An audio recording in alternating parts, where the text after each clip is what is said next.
You pull into the lane. There are 3 cars ahead of you. Then 2. Then 1. The menu board glows. The speaker crackles. A voice comes through, friendly, efficient, slightly distorted by the electronics between you. You order. You pull forward. A window opens. A hand appears. Money or a card changes hands. You pull forward again. Another window. A bag comes through. Maybe a cup. The window closes. You drive away. The whole thing took 4 minutes. You never left the car. You never thought much about it. Today, 50 million Americans will do exactly what you just did. 50 million drive-thru transactions. Every single day. Coffee, burgers, prescriptions, bank deposits, the full range of daily American commerce, conducted through a small rectangle cut into the side of a building. From behind a steering wheel, it is the most used commercial transaction format in American history. And almost nobody knows where it came from. It did not come from McDonald's. McDonald's spent 20 years refusing to have anything to do with it. It did not come from a fast food genius with a vision for the future of dining. It came from a banker in Ohio who needed to move customers through his lobby faster during the Great Depression. And the moment that finally convinced the biggest fast food company in the world to change its mind had nothing to do with food, or efficiency, or market research. It had to do with a military dress code in Arizona. In 1975, the company that would eventually build more drive-thrus than any other chain in the world spent 20 years actively resisting the idea. Understanding why they changed their mind is the story of how a window became America. Chapter 1. When the customer always went inside. For most of commercial history, the relationship between a business and its customer was built around a simple assumption. The customer comes inside. A bank had a lobby. A restaurant had a dining room. A pharmacy had a counter. A grocery had aisles. Whatever the business, the model was the same. The building waited for the customer, and the customer adapted to the building. Then, in the early decades of the 20th century, the automobile began to complicate that assumption in ways nobody had anticipated. By 1930, there were 23 million registered vehicles in the United States. Not a curiosity, not a luxury for the wealthy, a mass-market product that had reshaped American geography, extended the distance people traveled daily, and begun to change what they expected from every business along every road they drove. The first business model to genuinely adapt to this new reality was not a restaurant or a bank. It was a gas station. The filling station, the first systematic example of the form, opened in Pittsburgh in 1913, was built around a principle that would eventually reach every corner of American commerce. The customer does not come inside. The service comes to the customer. An attendant walked out. Fuel was delivered to the vehicle. Payment happened at the car window. The customer never left the seat. This was a small thing, a practical accommodation to the specific nature of the product. You cannot carry gasoline inside a building to purchase it. But the principle it established was not small at all. A business could be designed around the vehicle. The customer in the car was not a problem requiring a parking lot and a walk to the door. The customer in the car was a customer who could be served exactly where they sat. By the late 1920s, businesses along American roads were beginning to understand that the car had changed something fundamental. The customer sitting behind the wheel wasn't an obstacle to the transaction. The customer behind the wheel was the transaction. And the first person to fully act on that insight wasn't a restaurant owner. He was a banker. If you're enjoying the video, make sure to subscribe for more stories like this. Chapter 2.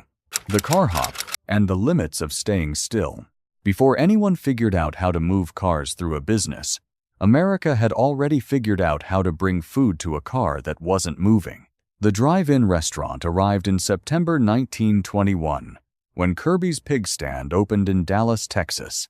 The concept was simple enough. Customers drove in, found a space, and parked. Employees called car hops, often teenagers, often on roller skates, carried food from the kitchen to the vehicle. The car became a dining room. It worked. enormously well. Through the 1930s and into the 1950s, the drive-in became one of the defining commercial forms of American roadside culture. Families used them. Teenagers made them social venues. A&W Root Beer and dozens of regional chains built entire networks around car hop service. The car as dining room was not a novelty. It was a market. But the drive-in had a structural problem that no amount of enthusiasm could solve. The cars sat still. A car hop could only carry so many orders. In busy periods, the system backed up. Weather made it uncomfortable for employees and customers alike. The labor cost of walking between stationary vehicles added up across a shift. And crucially, the restaurant could only serve as many customers as it had parking spaces. There was a ceiling built into the design. The drive-in taught an entire generation of Americans that eating in a car was normal, that staying in the vehicle was not a compromise but a preference, that the car itself was a comfortable enough space to spend time in while doing something else. It established the appetite. What it couldn't establish was the efficiency. For that, someone needed to figure out how to keep the cars moving rather than parked. And the first person who needed customers to move faster through a transaction was not thinking about food at all. Chapter 3. The Banker's Window, Columbus, Ohio. 1930. The Depression had arrived. Banks across the country were under pressure in ways that ranged from financial to simply atmospheric. A bank lobby in 1930 was a tense place. Customers came in to make transactions, to ask questions about their savings, to conduct business that required standing in line, filling out forms, and waiting for a teller who might be handling 20 other people with 20 other concerns. City National Bank in Columbus needed its customers to move faster. The solution they arrived at was not complicated. They cut a window into the side of the building. A customer could pull their vehicle alongside the bank, conduct a deposit or a basic transaction through the window, and drive away. No parking. No lobby. No waiting in a room full of other people who were also worried about their money. This was the first drive-thru window in America. Not a drive-in, not a pull-up service. A window in the side of a building, through which a complete commercial transaction could be conducted from inside a vehicle. At the time, it was a practical response to a practical problem. Nobody at City National Bank was imagining the future of hamburger distribution. Nobody was thinking about the commercial geometry of American suburbs 50 years hence. They were thinking about lobby congestion during the Depression.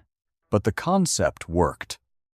And in the decades that followed, banks across America paid attention. By the 1940s, some banks had taken the drive-thru a step further, with pneumatic tube systems, pressurized canisters that could carry documents and cash between a teller station and a customer's car, without requiring a window directly. Adjacent to the vehicle, a customer could pull up to a tube station, place their transaction materials in a canister, send it through the tube, and receive it back. The bank had created a transaction system that required essentially no physical proximity between employee and customer. That pneumatic tube system still operates at thousands of American bank locations today.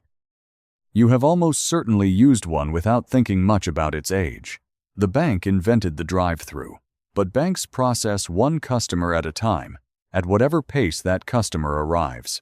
To find out what a drive-thru could do when volume was the point when hundreds of customers needed to move through in a single hour, the concept needed to reach an industry where speed was already the whole game. The bank had proven that a complete transaction could happen without the customer leaving the vehicle. To find out what that meant at scale, the drive-thru needed fast food. And in 1951, a businessman in San Diego decided to build an entire restaurant around proving it. Chapter 4. Robert Peterson and the Clownhead. Robert O. Peterson was not a household name. He did not become one. But in 1951, he made a decision that placed him at the center of one of the most consequential commercial innovations in American history.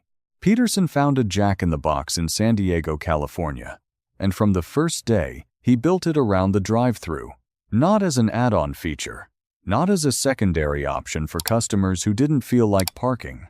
The drive-thru was the design principle. The restaurant was organized around vehicles moving through it rather than people sitting inside it. The details of the original Jack in the Box system are worth slowing down for. Because Peterson understood something that would take the rest of the industry 2 more decades to accept, a drive-thru needed a personality. The ordering speaker at the original Jack in the Box was not a plain metal box mounted on a post. It was a clown head. Customers pulled up, spoke into the clown's mouth, and received their order confirmation in return. The Jack in the name referred to this speaker, the face of the transaction, quite literally.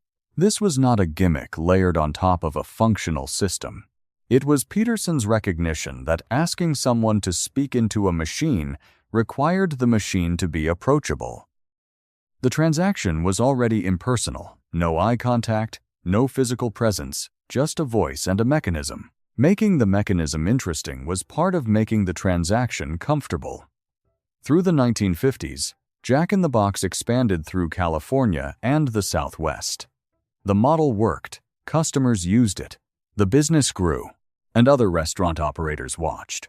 Among those watching was the man who had recently acquired the rights to franchise a hamburger operation in San Bernardino, a man named Ray Kroc, who had a very definite idea about what a fast food restaurant should be, and a drive-thru window was not part of it. Chapter 5. The McDonald brothers walk away from the car. The central irony of drive-thru history begins in San Bernardino, California, in 1948. That was the year Richard and Maurice McDonald redesigned their restaurant and deliberately, consciously, moved away from car-centric service. The original McDonald's had operated as a drive-in, with car hops carrying food to customers parked outside.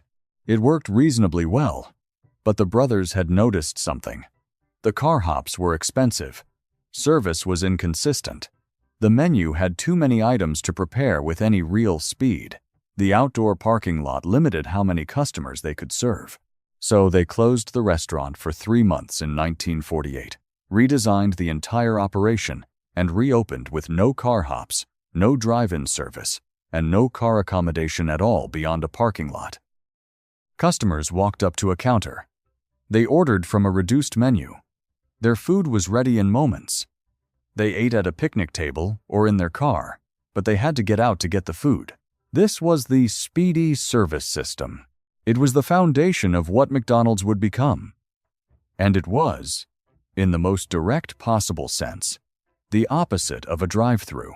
3 years later, Robert Peterson opened Jack in the Box in San Diego with a drive-thru as his central innovation. The two philosophies were now competing in the same commercial landscape. One said the future of fast food was speed at the counter, inside the building. The other said the future was the customer never leaving the car. For the next 25 years, the counter won. Ray Kroc arrived at the McDonald brothers' San Bernardino location in 1954 and saw the future, but it was the future of the counter, not the drive-thru. For the next 2 decades, he built the largest fast food empire in history without a single drive-thru window. And he was not wrong to do it, until he was. Chapter 6. 20 years of saying no.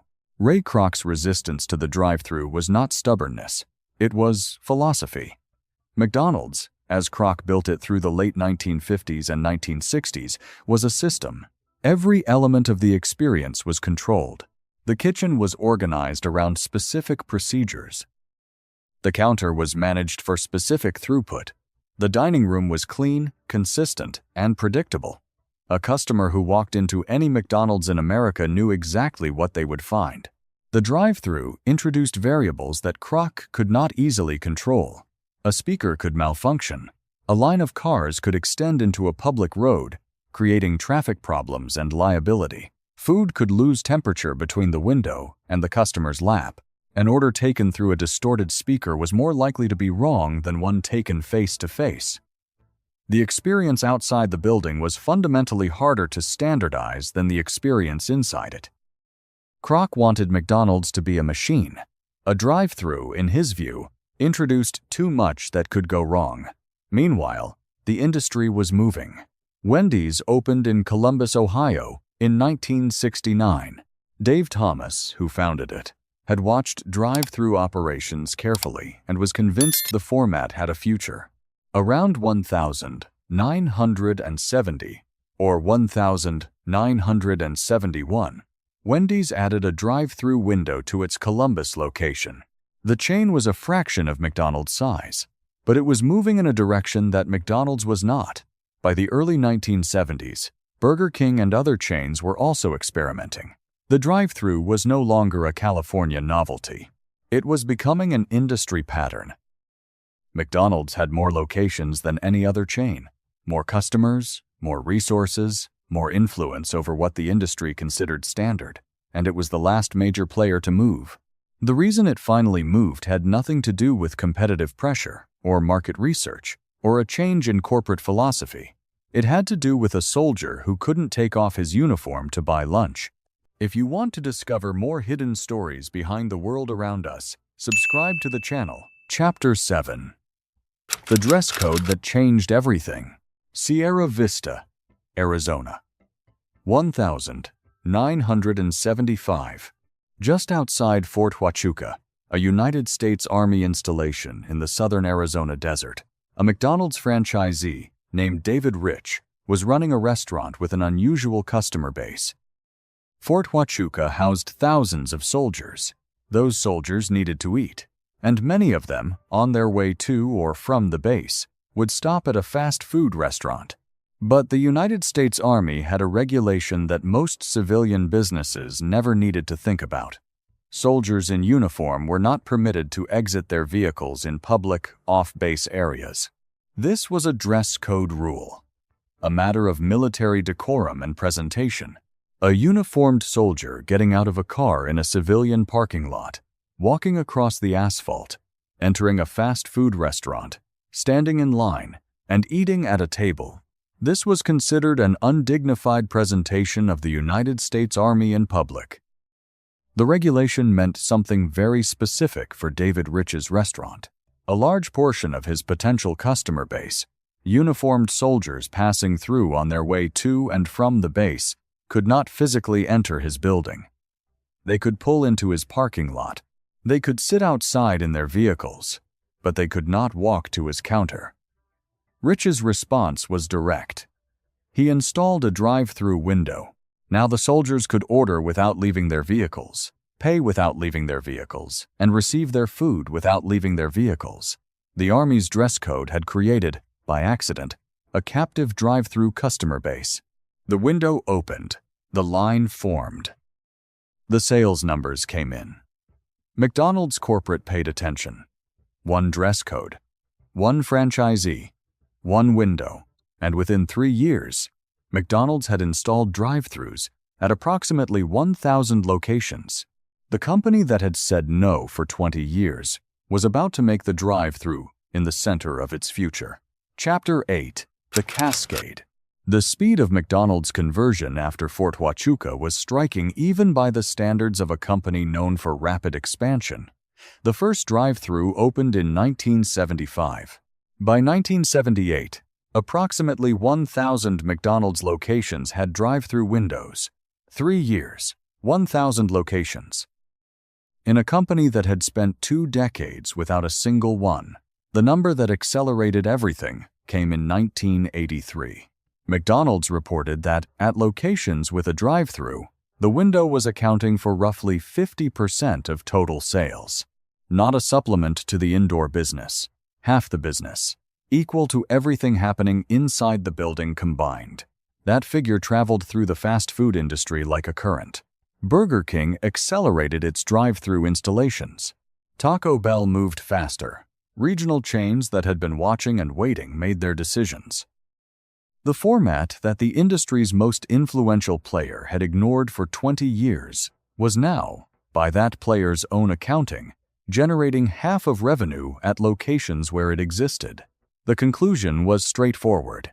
If you didn't have a drive-thru, you were leaving half your potential business on the table. or rather in the parking lot, idling, with nowhere to go.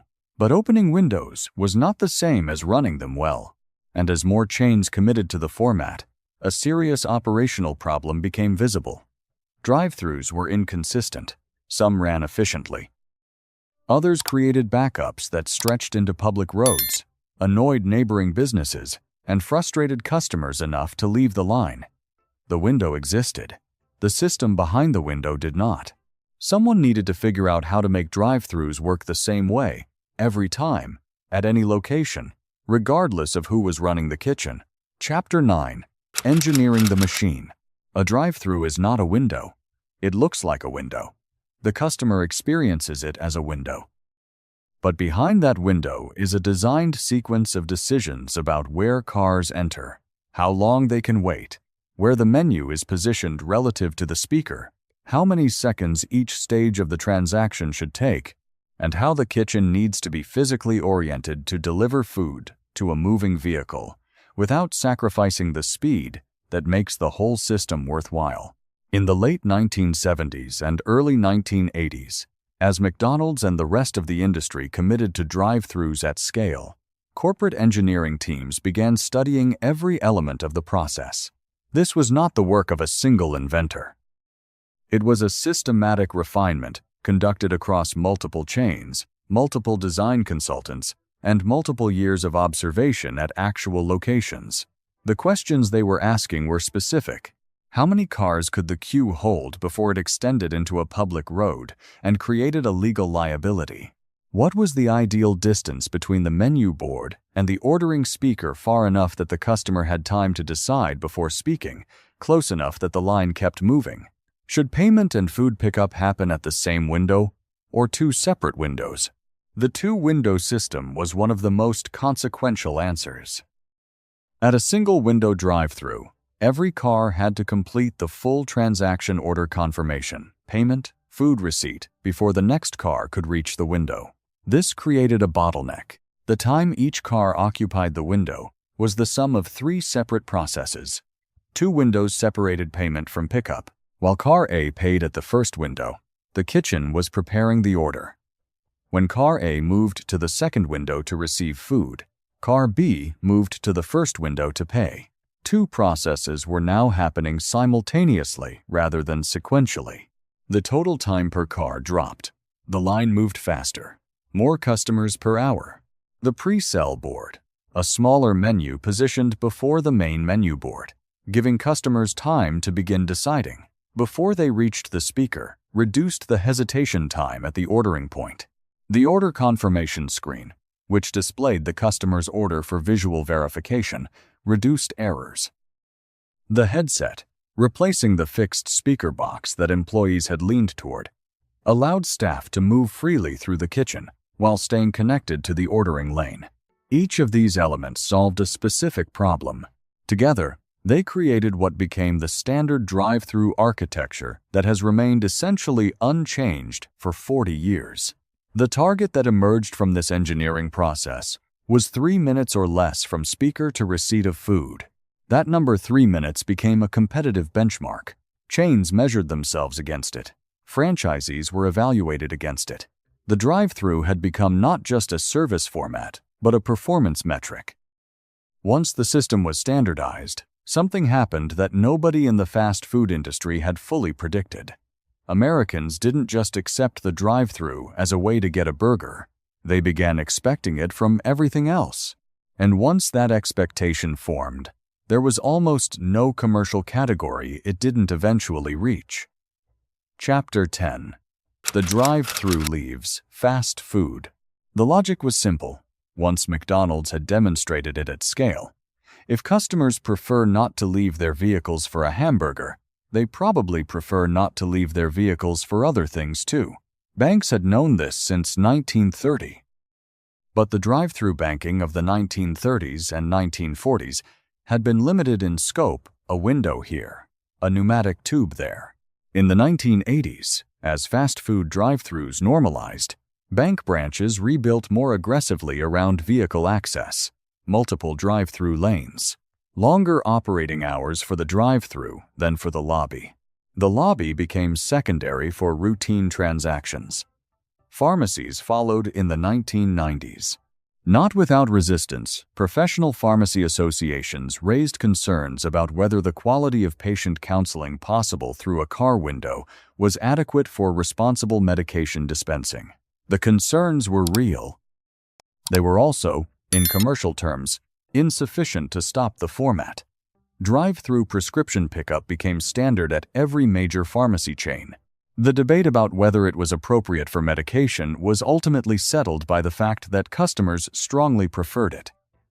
Starbucks brought the drive-thru to coffee in the early 1990s. This required a specific adaptation. Coffee, unlike a hamburger, is a highly customized product. The number of possible variations in a single drink order at Starbucks runs into the hundreds.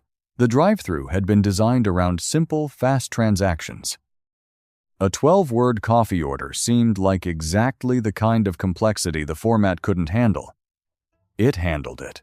By the time the 2020s arrived, approximately 60% of United States Starbucks locations had drive-thrus.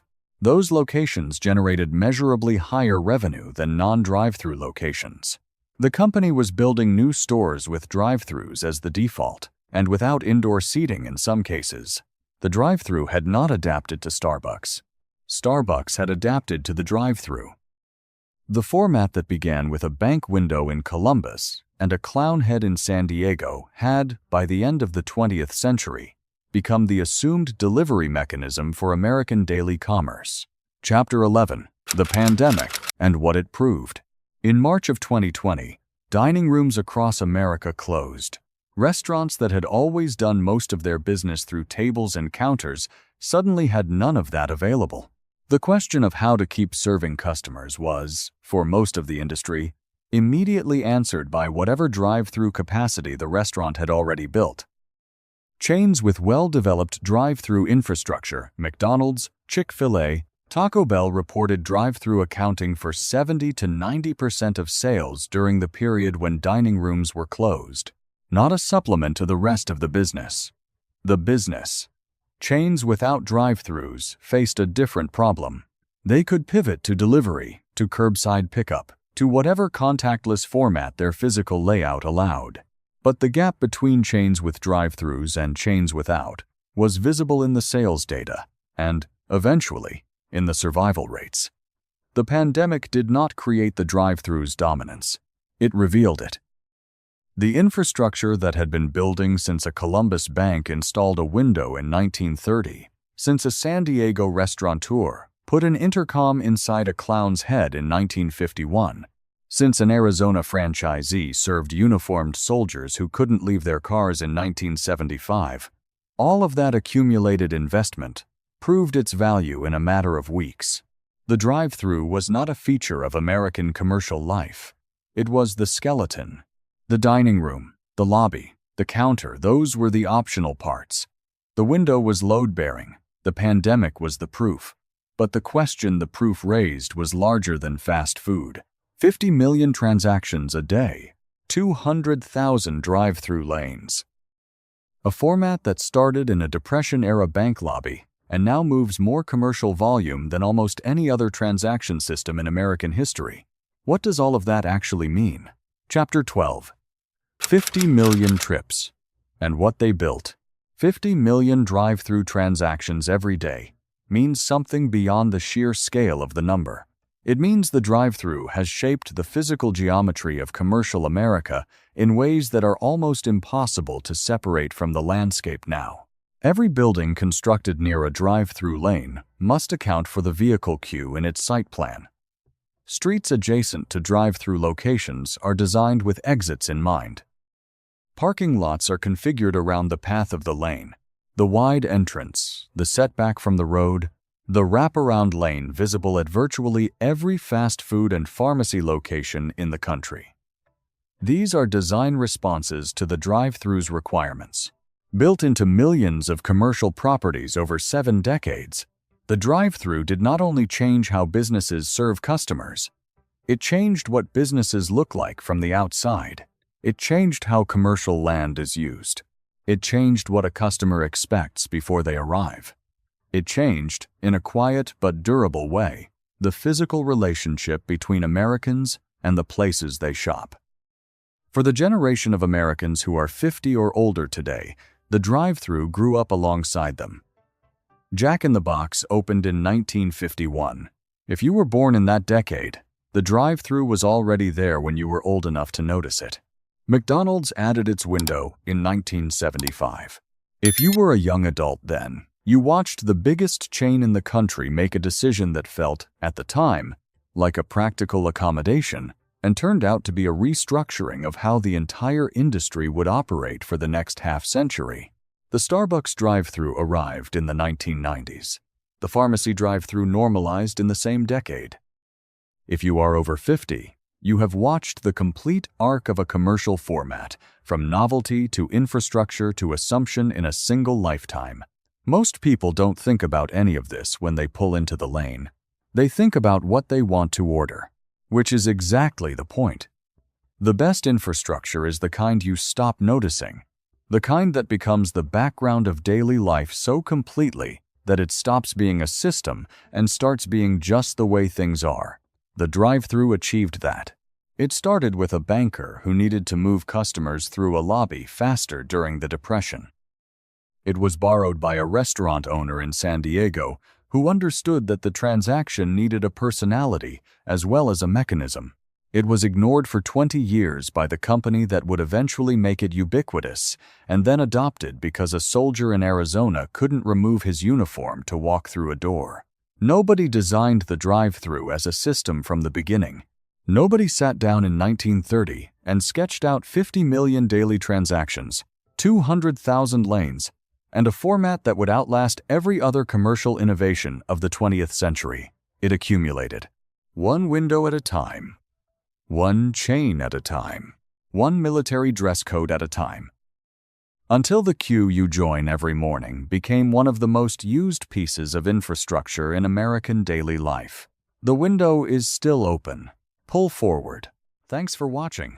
If you enjoyed this video, don't forget to subscribe for more.